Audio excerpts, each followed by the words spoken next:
Hello, I'm Lieutenant Governor Todd Lamb. In my role as Lieutenant Governor, I have focused on what's positive when I sell Oklahoma and recruit businesses to our state and work on economic development. One of the greatest and most positive events we have in Oklahoma is Next Gen Under 30. Since 2011, over 3,000 have been nominated, over 500 recognized as the next leaders and present-day leaders in the great state of Oklahoma. This program you're about to watch is significant. Significant because Next Gen Under 30 recognizes the best and brightest in Oklahoma, and these men and women will define our renaissance. Watch, enjoy, and be impressed. This production is made possible by First Liberty Bank, Express Employment Professionals, and by Jones PR. Presenting the 6th Annual Next Gen Under 30 Awards Ceremony, held at the Oklahoma City Cox Convention Center on November 18, 2016.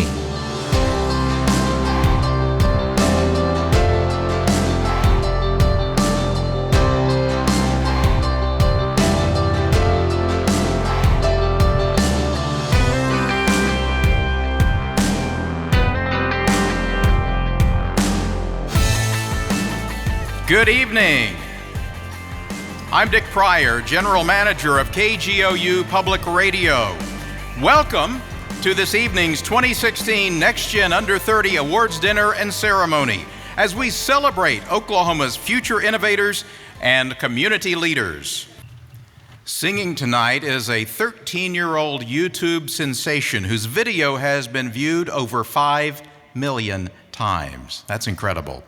She is most recognized for her rendition of Rolling in the Deep by Adele, and she has performed the national anthem at many NBA playoff games. She has a promising career ahead of her. Please welcome Edmond native Olivia Kay.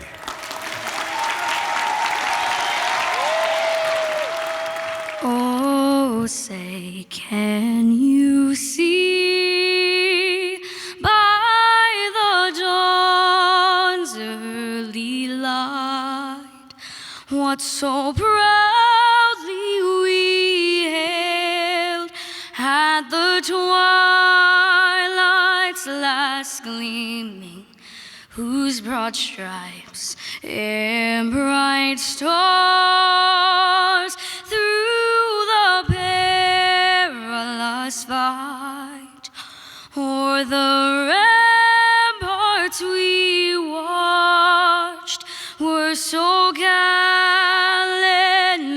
streaming, and the rocket's red glare, the bombs bursting in air, gave proof through the night that our flag was still there. Oh, say does that star-spangled banner yet wave o'er the land of the free and the home of the brave?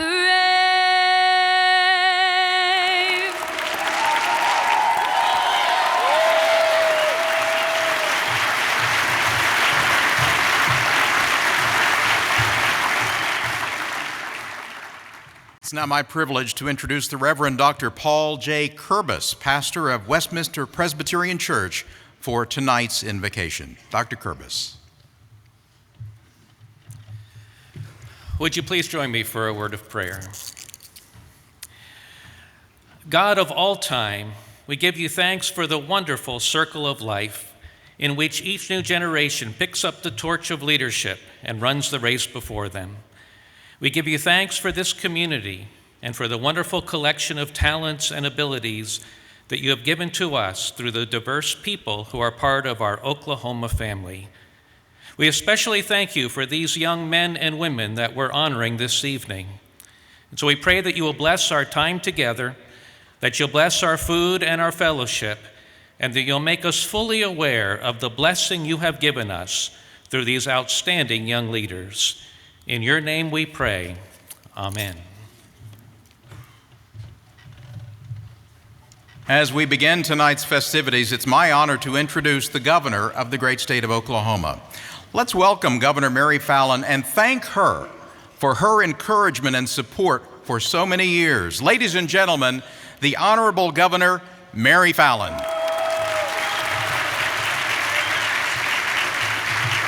Thank you. There is no question that our millennials are a huge part not only of Oklahoma today, but Oklahoma's future, whether it is in our business community, our arts, our policy, even in politics, nonprofits. Millennials are making a big difference. And all you millennials out there, I want you to listen to this.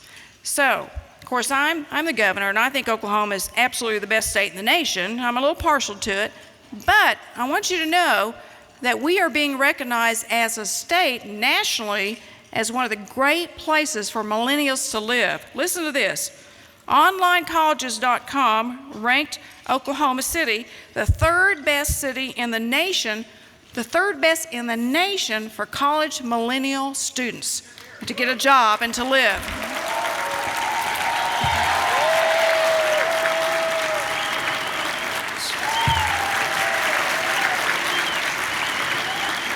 All of us, family, friends, colleagues, and former award recipients are here tonight to honor the 2016 winners. This is the 6th year publisher Donald Swift has conducted the Next Gen Under 30 competition. Don is the driving force behind these awards, and under his leadership, this program is showing tremendous growth. Next Gen Under 30 recognizes and encourages the next generation of innovative, creative, and inspiring individuals who push the boundaries in 16 career categories. In addition, award winners are selected based upon their participation in and contribution to their communities. Congratulations to each of you. Now, this event would not be possible at all without the contributions of people who believe in the state and its young adults.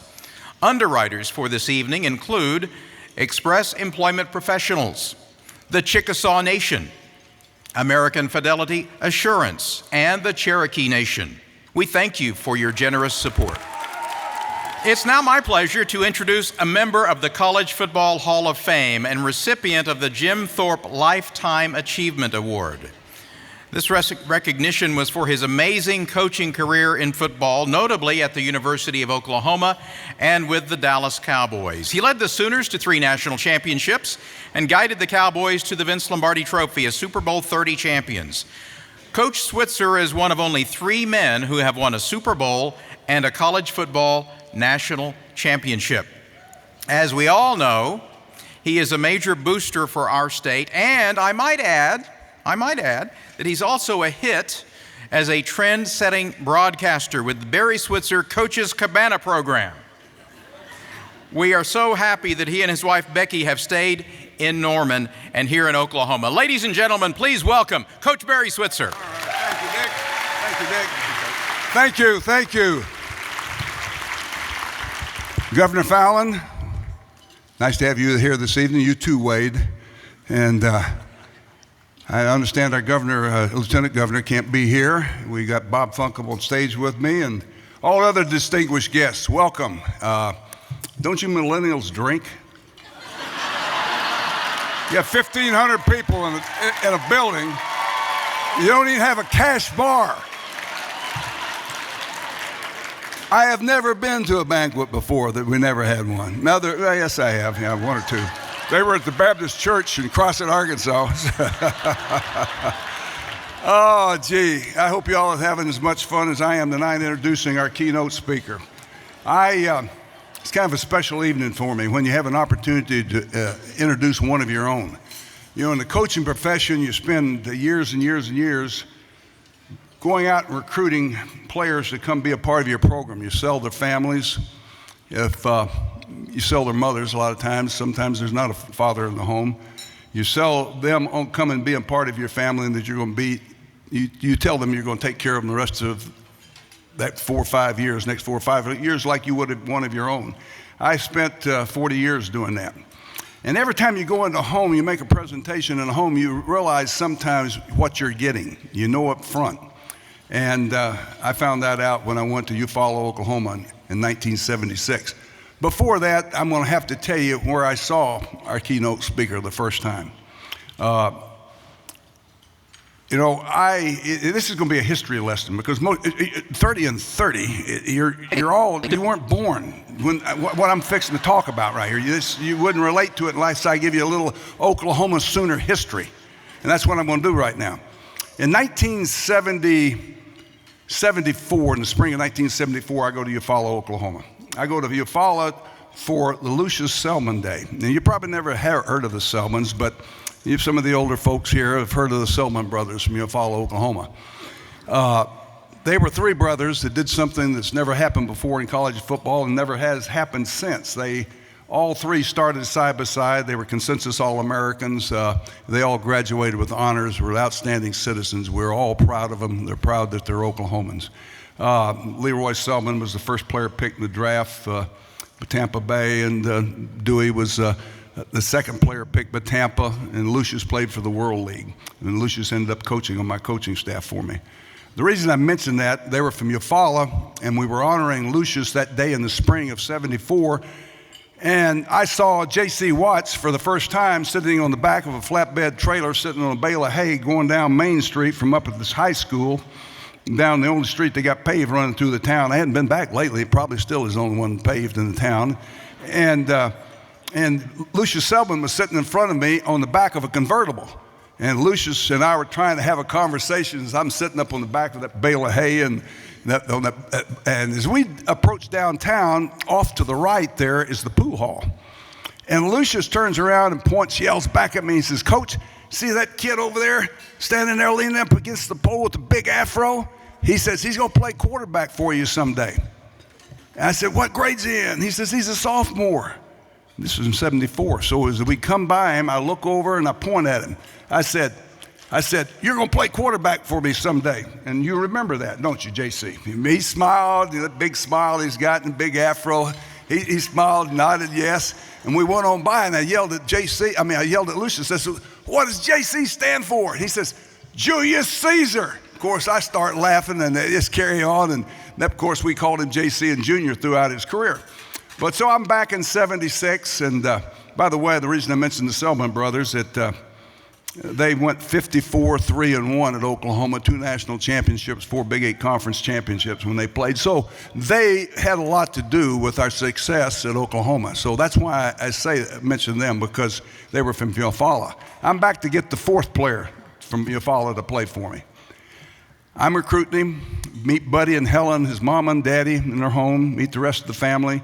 And then he comes to the University of Oklahoma. He's like every kid I have ever met. They all want to play right away. They want instant gratification. JC thinks he's the best right away until he gets there and practices a little while and then understands that he's not. He's got to wait his time. And he did.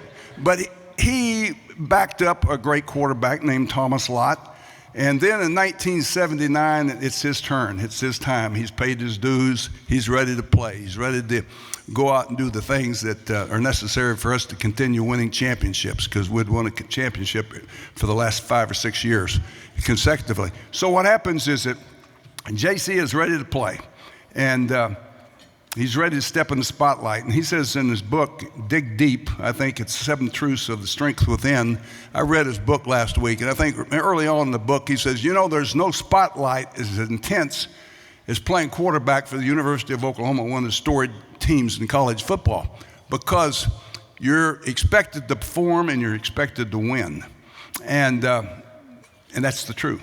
And JC did that. He won.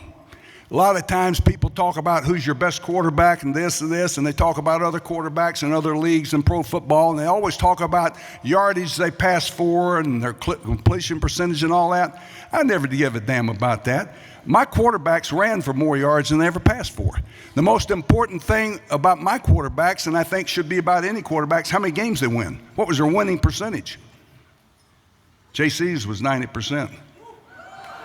JC led our team to 2 consecutive Orange Bowls, beat Nebraska 2 years in a row, 79 and 1980. We played undefeated Florida State in 1979. They're leading the nation in defense against rush.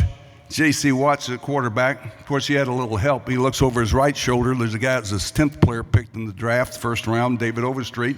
He looks over his left shoulder, and he's got the Heisman Trophy winner, the first player picked in the draft, Billy Sims. He's got some good help. But you need a quarterback to direct them. And he did. J.C. that night rushed for 127 yards. I don't think he threw for that. I know damn well he didn't. And Billy Sims rushed for 164 yards.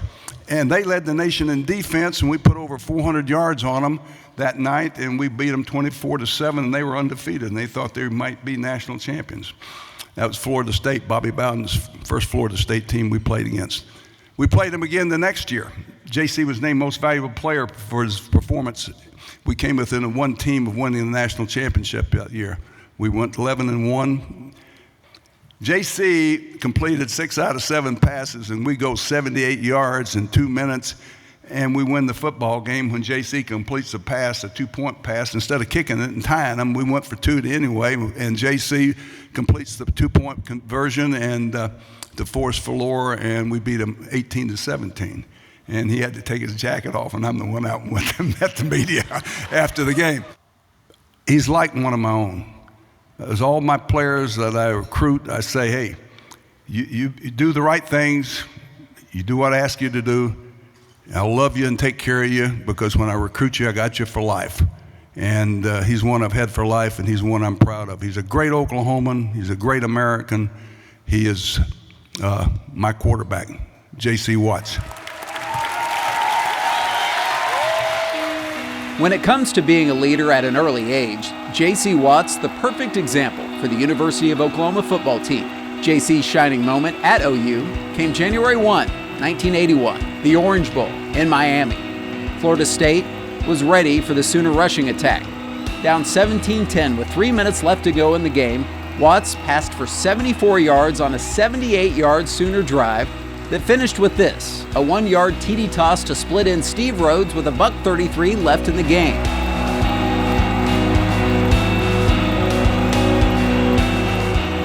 Down 1, Switzer makes a gutsy call to go for 2. Florida State thinks run. J.C. puts it in the air again, this time to tight end Forrest Valora. OU takes the lead. They hold on to win 18-17. J.C. named the Orange Bowl MVP for the second straight time.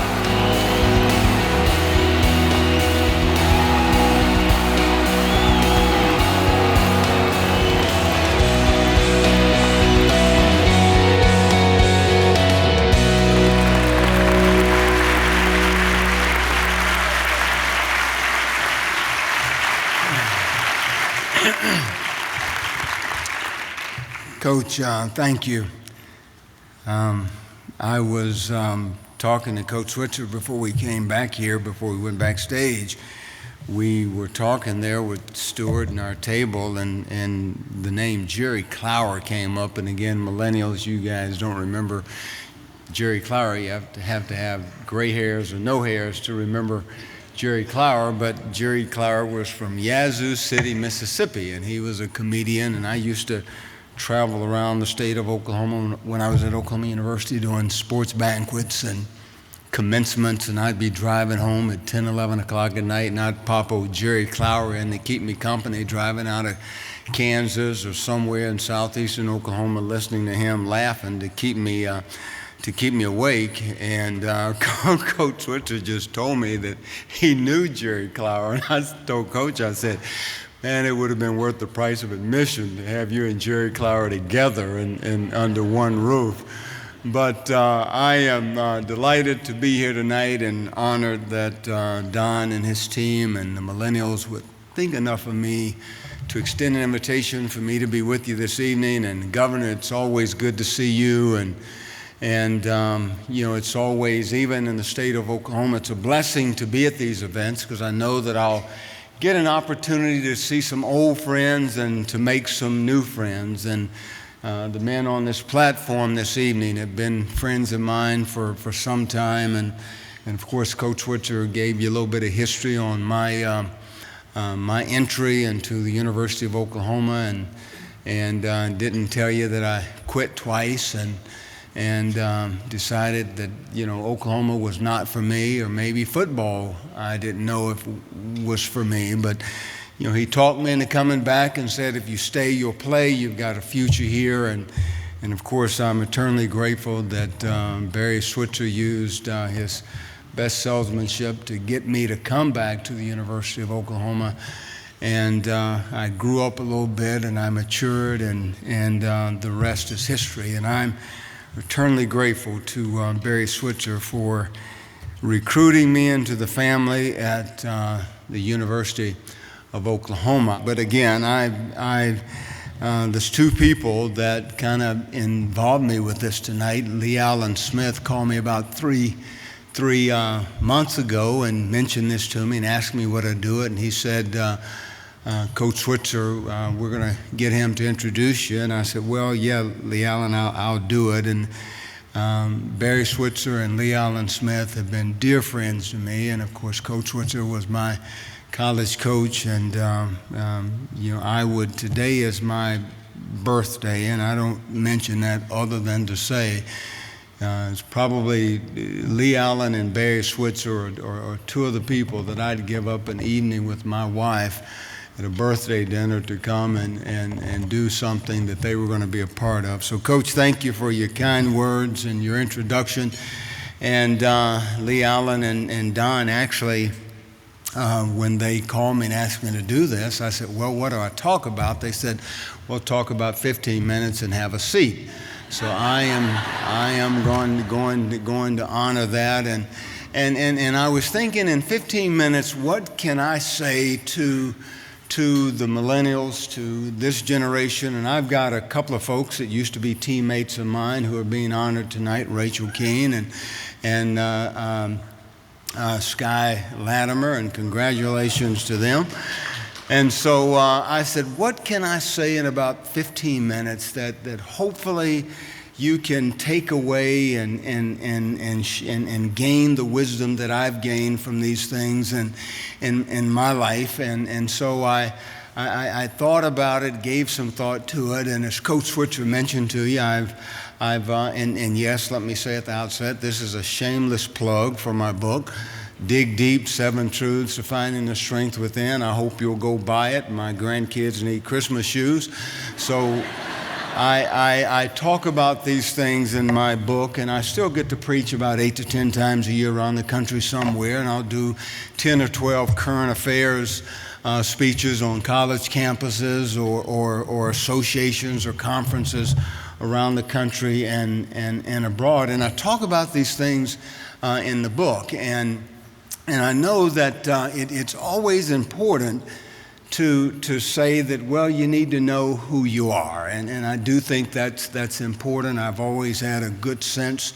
Eufaula, Oklahoma gave me a good sense of who I am, and my parents, taught me that hard work and sacrifice and commitment, those old-fashioned values of getting that it takes to get from A to Z, that, for me, those values are still in style, and I still think they work. I don't care what your skin color, I don't care what your gender, I don't care what part of town you grew up in.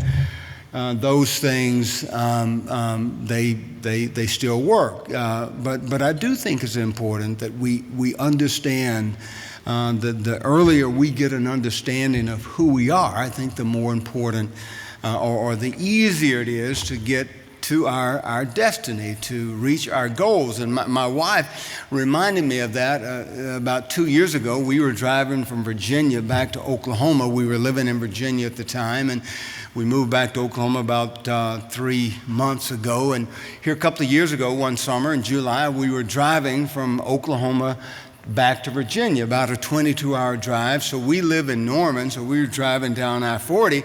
and went down number 9, and in Shakota we were 13 miles from home, and I told Frankie, I said, we're only 13 miles from Eufaula. We at least need to go see the old neighborhood and get us some Brahms ice cream. And Brahms ice cream, I'm a little surprised the Lord let us have it down here. It is so good.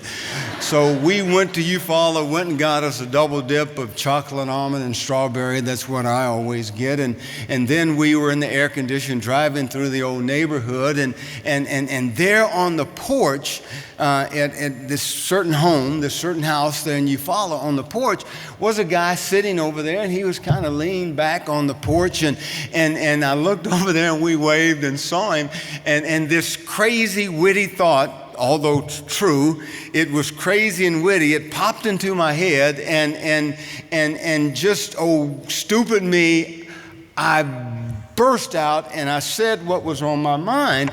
And we were driving by, and I said to my wife, this guy used to have a crush. He had a crush on my wife when we were in high school. And I said to my wife, I looked over there and I saw him sitting on the porch. I said, you'd have married him. I said, you'd have been sitting over there on that porch. And my wife, having a good sense of who she is, she immediately came back and she said, if I'd have married him, he would have been the congressman. So it's always important that you know who you are. You have a good sense of who you are. And there's a couple of things I want to talk to you about that I talked about in my book. And one is not allowing your dysfunctions to become your normal. Friends, we all are dysfunctional. You're dysfunctional, I'm dysfunctional. Just a matter of degree. I'm probably more dysfunctional than Stuart. Stuart's probably more dysfunctional than somebody. The person sitting to your right's probably more dysfunctional than you are. The person sitting to the right's more dysfunctional than they are. We all are dysfunctional. It's just a matter of degree. Now, it's not a sin for us to be dysfunctional. The sin is when we allow our dysfunctions to become our normal. And the reason it's not a sin, we come into the world bent the wrong way. And think about this. If you've got kids, which I suspect most of us do, if you've got kids, think about this. You've never had to teach your kids how to be bad. Kids, we come into the world bent the wrong way. We come into the world being dysfunctional. We have to teach our kids how to be good. We don't have to teach them how to be bad. So again, it is not a crime to be dysfunctional. The sad story is when we allow our dysfunctional millennials to become our normal. I talk about correction. You can tell a lot about an athlete. You can tell a lot about an employee. You can tell a lot about a child, a person, in correcting them. And I have been in arenas, especially in athletics, that I've gotten a lot of correction. You know, Coach Switz and I were talking about Coach Hall, my quarterback coach at the University of Oklahoma, who was so good for young quarterbacks. But Coach Hall, didn't shout, didn't scream, didn't yell. And the way he would correct me and get my attention, he would say, "Junior, bear down." That was Coach Hall's correction to me. But I've also been in quarterback meetings. I've been in offensive meetings to where the coach would stop the film and say, "JC, every time you pitch on the number 2 man, when you should have pitched on the number 3 man and the option, you kill us. You hurt us when you do that.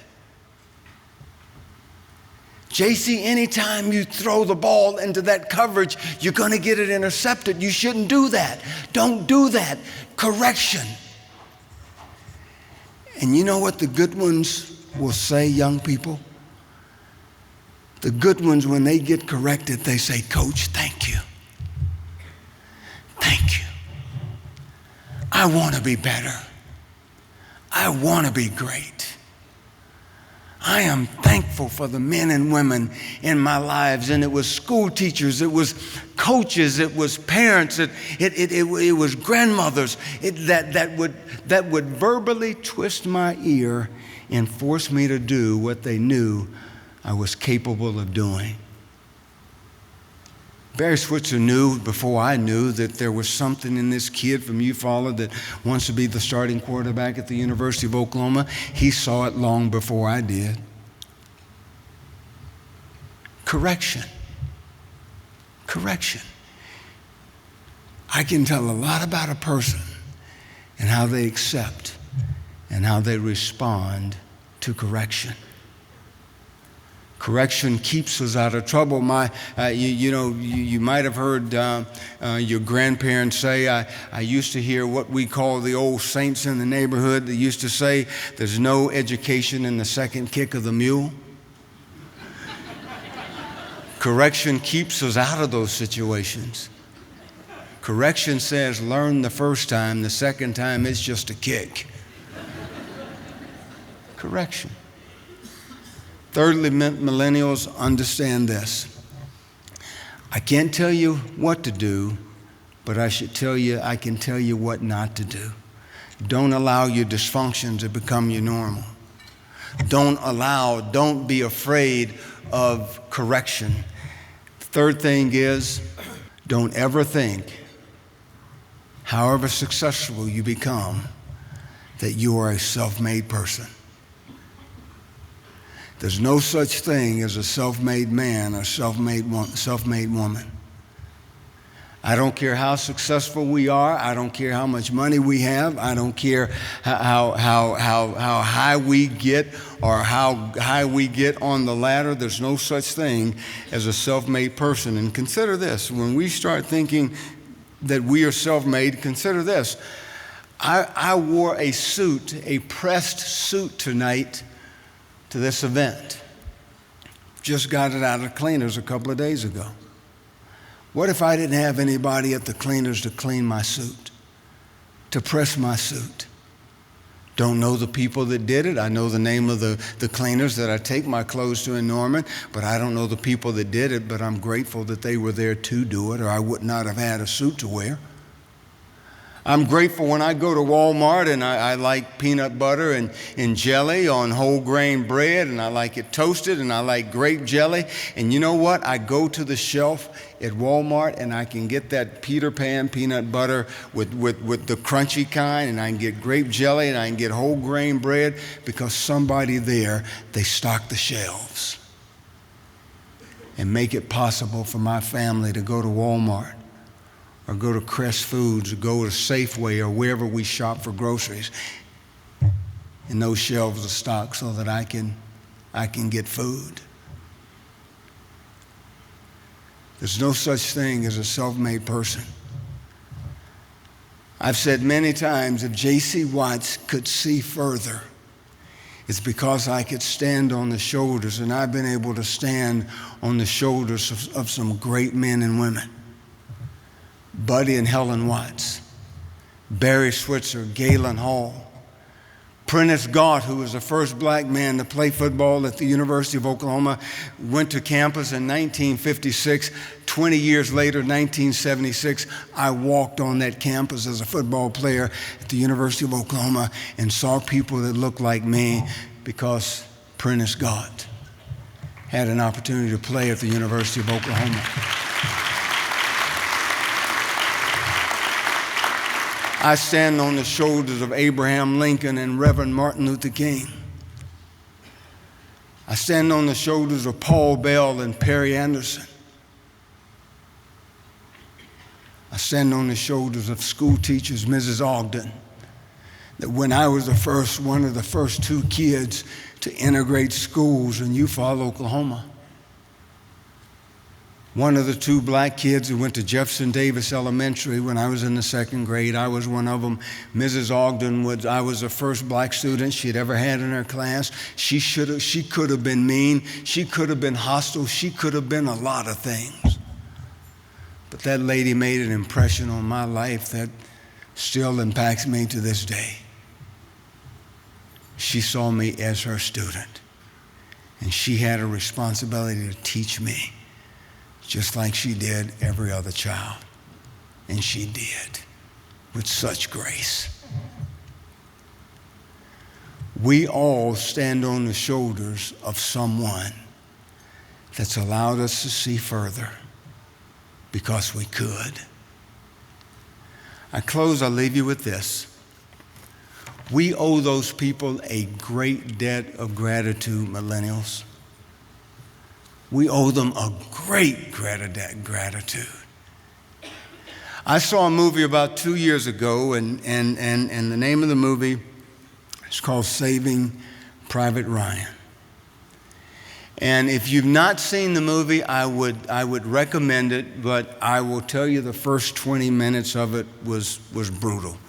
Very graphic, very gory, a lot of blood, but it was a very good movie. And the story was Mrs. Ryan from Iowa, the Ryan family, she had 4 sons. 3 of her sons had gotten killed in a battle. And so they put a special ops team together so that that 4th son, who was in the military as well, that they put a special operations team together to go and find that 4th son, because General Marshall said, I cannot go to this mother's house and have the guts and the energy and the strength and the courage to say to this mother, your 4th and final son has been killed in the line of duty. So again, they put a special operations team together, and they went 8 men, and they went looking for James Francis Ryan. They finally found him, and in their effort to find him, probably 6 of the 8 men lost their lives before they found Private Ryan, did their duty. They were going to get him back home. And Tom Hanks was Captain Miller. He was the captain of the special operations team. And toward the end of the movie, Captain Miller had been shot. And he was leaning against the tank, and James Francis Ryan was there, and he was caring for him. And Tom Hanks, Captain Miller, he pulled James Francis Ryan, pulled him toward him, grabbed the lapel of his coat, pulled him into his mouth, and he said, James, earn this. Earn it. Millennials, you've had people go before you whose shoulders you stand on tonight. They paid the ultimate price in many respects, in some respects. You stand on the shoulders of parents, of teachers, of coaches, just like me. My parting message to you is this: earn it. Earn it. Thank you.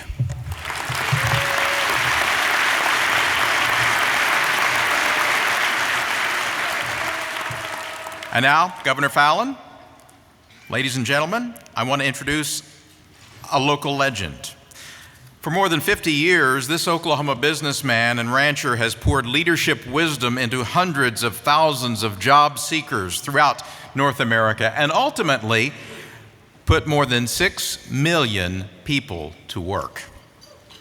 He is the founder, CEO, and chairman of the board of Express Employment Professionals, named as Oklahoma's most admired CEO by the Journal-Record for a private company. He is also a noted philanthropist, giving more than $20 million towards scholarships, charitable organizations, and civic projects. Among his many community services, he is chairman of the Oklahoma Youth Expo and was formerly chairman of the board of the National Cowboy and Western Heritage Museum, and he remains on the board. As past chairman and current member of the Greater Oklahoma City Chamber, he believes in and supports the generations that follow him, which is why his company immediately offered to be an underwriter of the Next Gen Under 30 program. Ladies and gentlemen, I'm proud to introduce Mr. Bob Funk, Sr.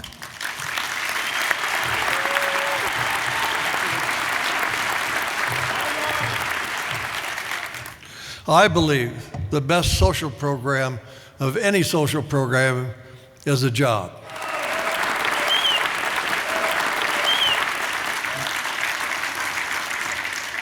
And we're so fortunate to have the opportunity to do that and be headquartered in Oklahoma with these great people. We do know that the Oklahoma people are more productive than many other states in this nation. We do know that they do have values, and we do know that they care about one another. So we're happy that our headquarters is here in Oklahoma, and we know that you young people, as you're looking for jobs and you're looking for opportunity, Oklahoma is going to give you that opportunity in your life that you've never believed. Your future is straight ahead, and we certainly hope that we can help you with your future as well and give you an encouragement, give you jobs that will help you from your millennials into the Gen X's. So we thank each one of you, and we're proud of each one of you tonight for being here. And as the press often asks, how did we become so successful? I'll just leave you with one little statement. You will only be as successful as the last person you helped in your life, because that's what life is really all about. So we're proud of you. Congratulations to each one of you. And on behalf of Express, God bless each one of you in your careers.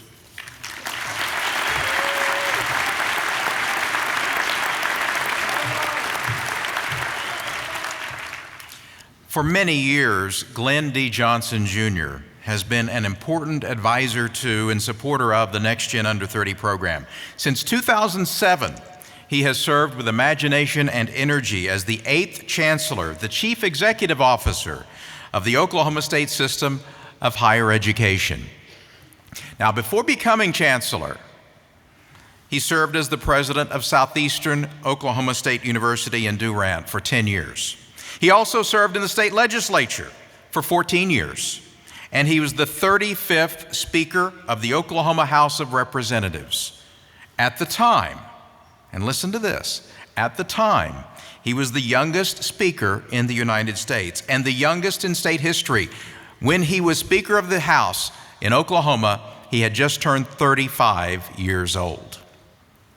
So please join me now in welcoming that man, Chancellor Glenn Johnson.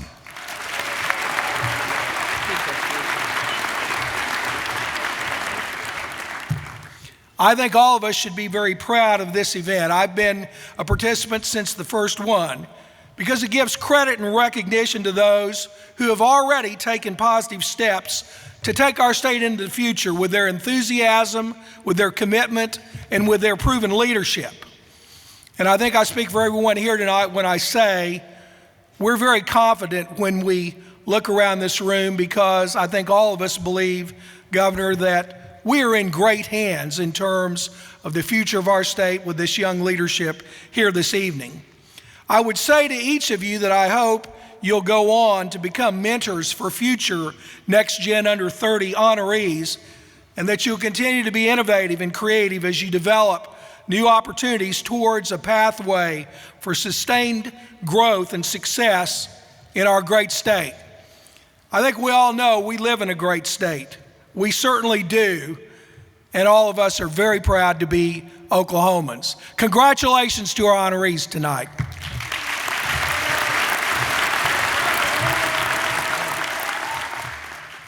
Our final award of the evening is a very special one. It will be presented tonight by Anna Marie Costello in honor of her late father, the distinguished Oklahoma Labor Commissioner and friend to many of us, Mark Costello. Please welcome Anna Marie Costello.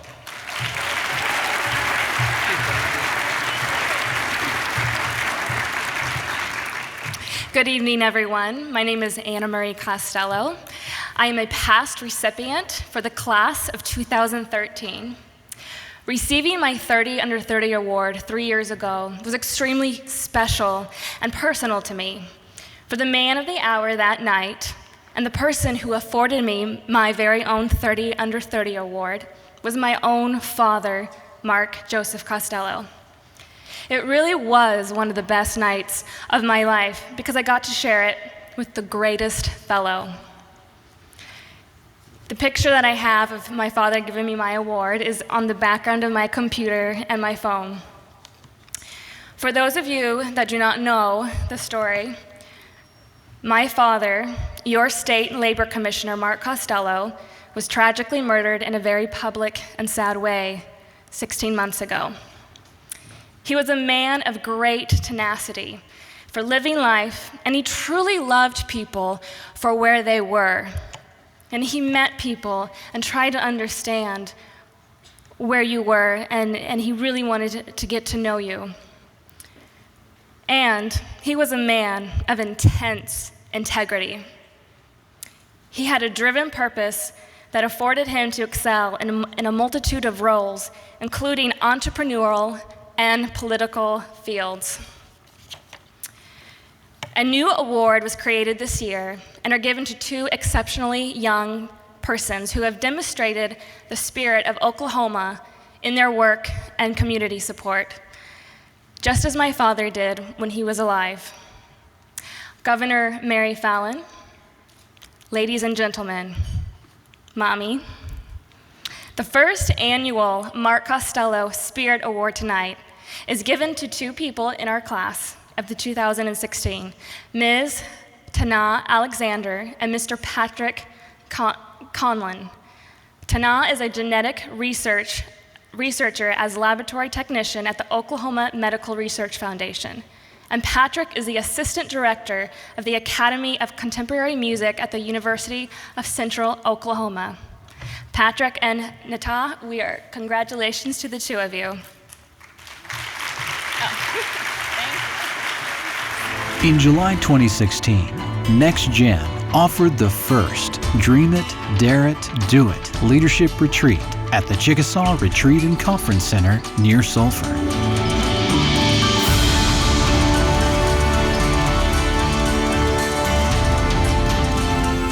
Garland McWaters of Empowered to Lead facilitated the leadership sessions. Participants shared their ideas about what Oklahoma could become when leaders dream and ask, what if and why not? Their ideas are now being included in the statewide conversation about what will drive Oklahoma's future. Women would be in more leadership roles everywhere.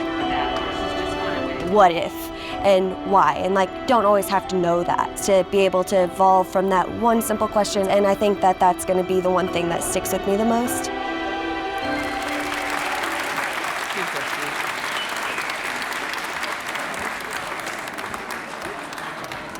Hi, my name is Patrick Conlon, and I'm the assistant director here at ACM at UCO. I started taking violin lessons when I was 6, and by middle school, kind of 10, 11, I was already scoring for video games for my friends and in a rock band and in an orchestra. And so it's always been something that I've been kind of obsessed with all aspects of music, from the creation of it to the performance, to marketing, to getting it out to people. And so for me, I kind of wear a lot of hats in the music industry. I'm a composer, I'm an arranger, I'm a violinist, and it really helps me with the students here because I can walk them through all those steps, what you want as that person in that position, and also what people want from you. So I've got 4 degrees from a traditional music conservatory, and this school offers the classes that teach what I wish I had been able to learn then. These are the things that I was going out to LA and New York and learning from these people how to do these things. Here you can get it right here in Oklahoma. One of the things you get here at ACM at UCO is you become part of a community of artists. And that's not only the students, that's also the instructors. We often hire our students to work with us, and really you become a community of almost 500 musicians that are all working together in downtown OKC and making this music scene happen. And if you look at any era of music, those music scenes were small communities at schools, at clubs that formed and really changed the music world. And that's what you get to be a part of here at ACM at UCO.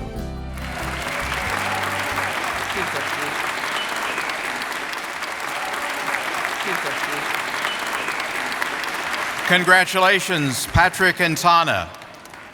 And congratulations to all of our winners tonight. We wish you all the best as you go forward in your careers and we are so pleased that we are able to honor you here this evening. All over the Sooner State, great things are happening. Growth, jobs, quality of life, all on the rise. But it takes energy, fresh ideas, fresh faces to keep Oklahoma on its ascent. That's why the next generation of under 30 leaders is so vital, so important to keep this great state reaching new heights.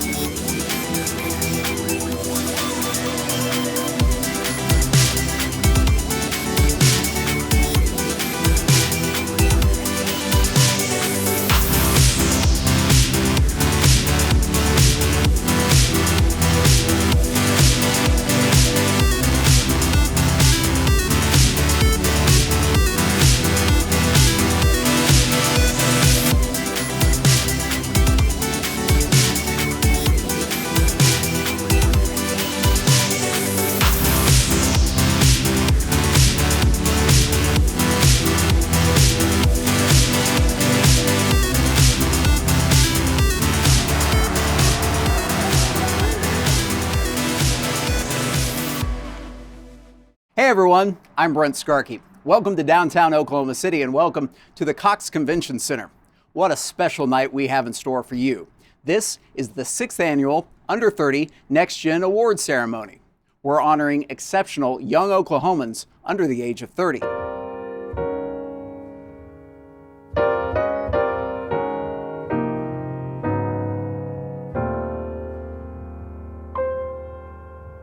Come with me, and you'll be in a world of pure imagination. Take a look, and you'll see into your imagination. The Under 30 Awards are presented by Ion Oklahoma Online. They're created to honor the next generation of creative, innovative, and inspirational thinkers, pushing the boundaries beyond their years in 16 different career categories.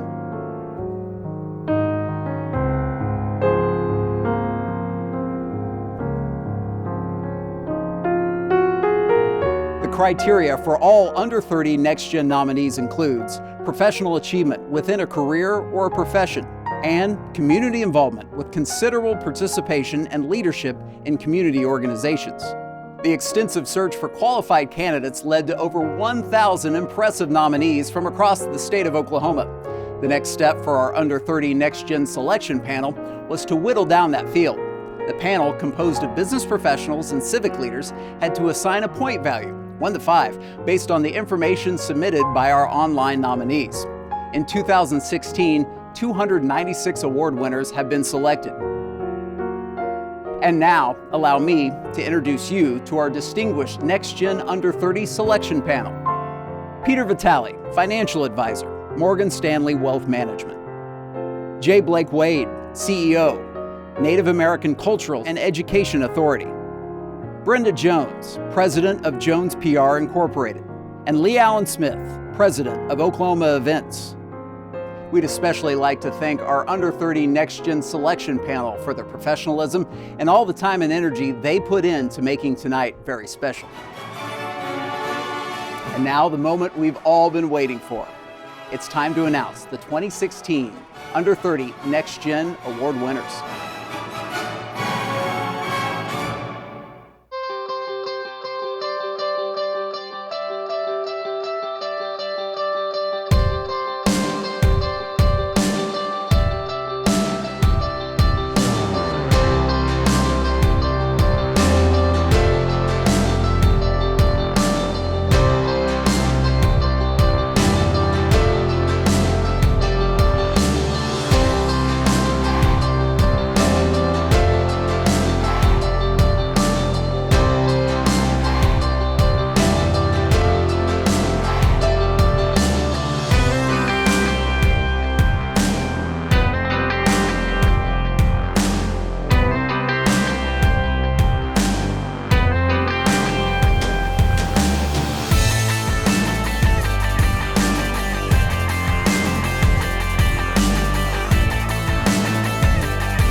Find out more about nominating for 2017 at nextgenunder30.com.